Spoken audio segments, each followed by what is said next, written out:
Now, welcome to your beautiful home.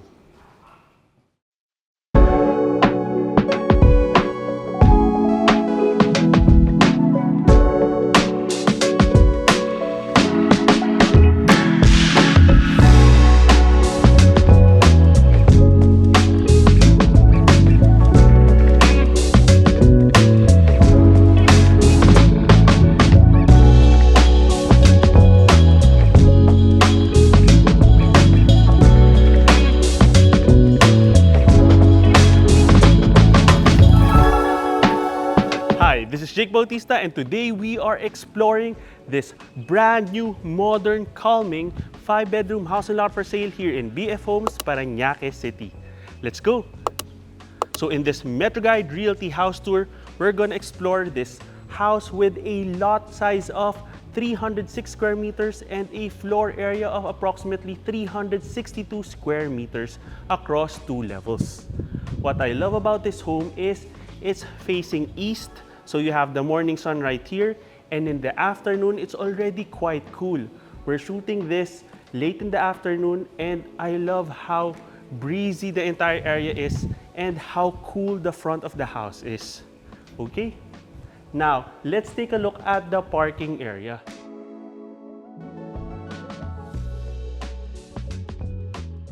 You have a covered carport space for 4 vehicles, and it's also completely covered. You can easily fit even a sports utility vehicle right here, and you can walk all around the house from here. You also have access towards the auxiliary kitchen through this door at the side of the house, but we'll explore that in a little while. Now on this side, you have a nice pocket garden upon entering the pedestrian gate.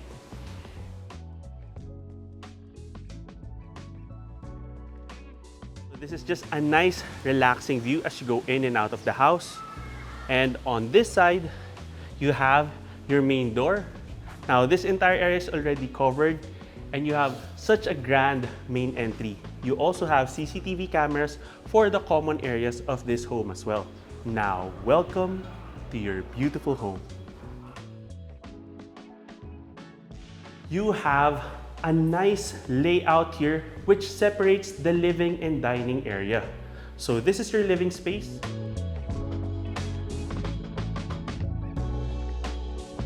With a high ceiling, cove lighting, a provision for a light fixture in the middle of the ceiling. This property also has air conditioning units for the rooms as well as appliances such as a washer and dryer which have just been delivered right here.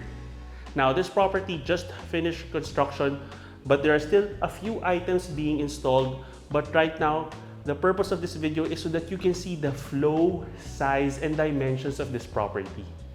And now right here, you also have your powder room. So we have a lighted mirror that's going to be installed right here. And it's very conveniently placed right beside your living area.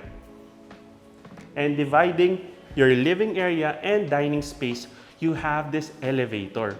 So this is a great addition to a 2-level home. You usually don't find a passenger lift for a 2-level home, but this is excellent since it makes the property already future-proof. Now on this side, you have your dining space.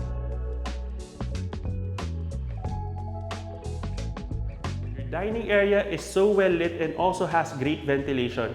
Care of these sliding doors on 2 sides of the room. You can easily have a large table right here, and the dimensions of the room being a square-shaped space is also excellent for a round table. Now, on the other side, you have your modern kitchen.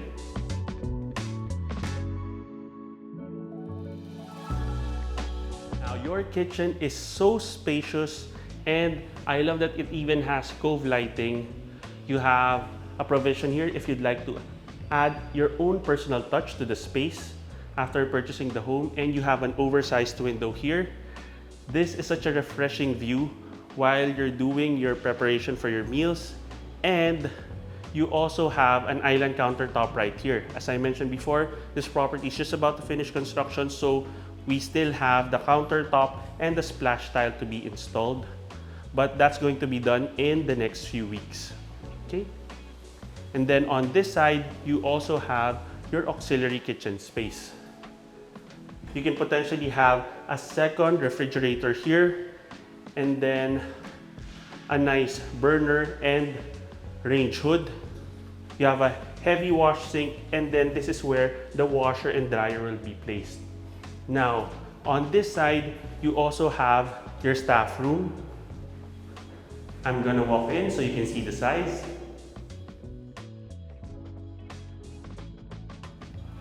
On this side, you also have your staff bathroom. The bathroom fixtures are just about to be installed.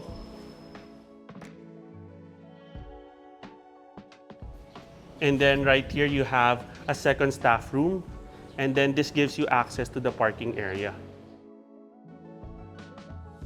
You can potentially have a swinging door here or gate so that you can use this area as a space where you can hang clothes. You have your circuit breakers here and a CCTV camera for this area. And now we're back here in between the dining and living space, and we're gonna explore the first room in the house.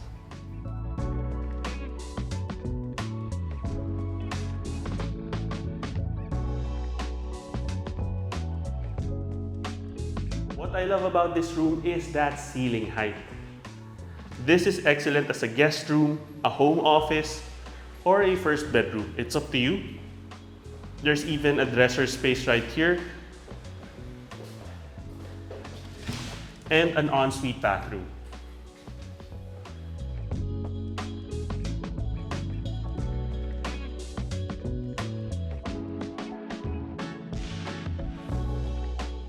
So now we're gonna head on up towards the second level, and I'd like to point out, this is a nice touch, having these display shelves as a barrier between the staircase and the main door, but still having them open for ventilation.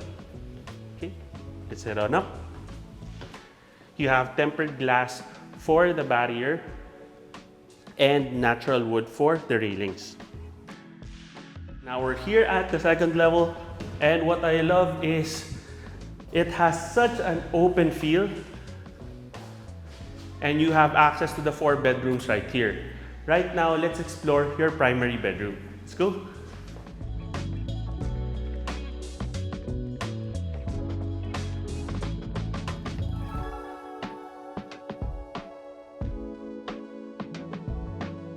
Now, this is such a bright room because of the oversized windows right here. This is facing, of course, the east side of the property. Even if we turn off the lights, it's still so well lit, even in the afternoons. I'll show you. This is already late afternoon, and you still have all that natural light.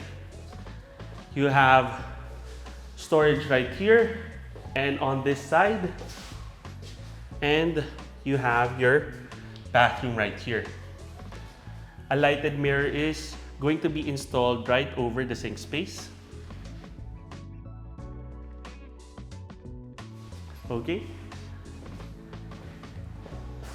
And then here's a nice touch. You have a balcony space that's shared between the rooms. This is one of our favorite parts of the house because of its orientation. So this is facing the morning sun, and the moment it hits about 2 to 3 p.m., this is already so cool because the sun is on the other side. You can have a table right here and a couple of chairs. It has nice elevation, and at the same time you have privacy from the street level. So you can be hanging out here, but you can barely be seen by people passing in front of the house. Okay. Now on the other side, you have your third room.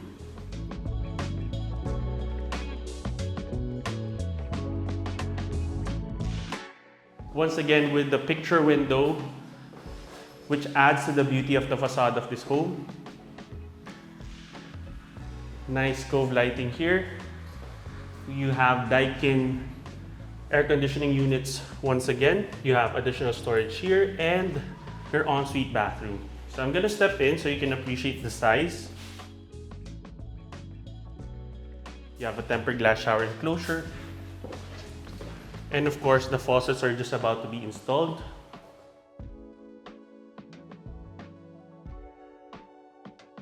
Of course, elevator access is here. And on this side, you have your fourth room.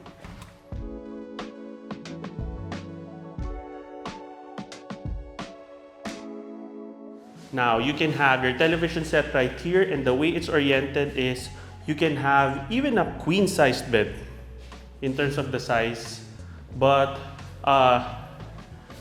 double bed would also fit nicely. And then you have storage here, and of course your ensuite bathroom.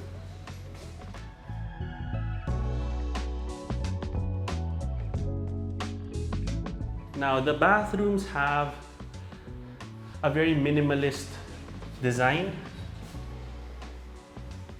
and the gray tiles are a great contrast to the white walls of the rooms.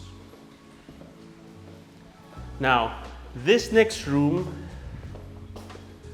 could also potentially be a primary bedroom. It's up to you.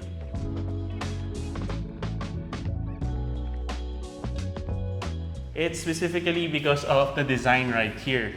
You have this wall which serves as storage on this side. And then on the other side, you can have your bed right here and your television console here. So it's just a nice design aspect for this room. And you have cove lighting once again. 4 windows.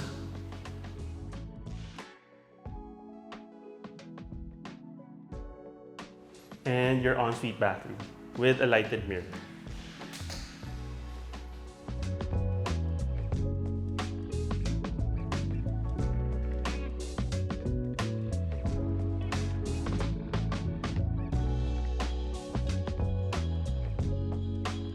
Now, I'd just like to mention that this property is in such a peaceful, quiet, and calm community. It's excellent for walking, very pet and child friendly as well. Now, if you'd like to visit this property, you can contact us through our details below. You can also send us a message and follow us through Instagram, Facebook, and TikTok. And if you have a property you'd like to feature through our channel, you can send us an email at metroguiderealty@gmail.com. Once again, my name is Jake Bautista. Thank you for watching, and we look forward to bringing you clarity, quality, and convenience in finding a great Metro Manila home for you and your family.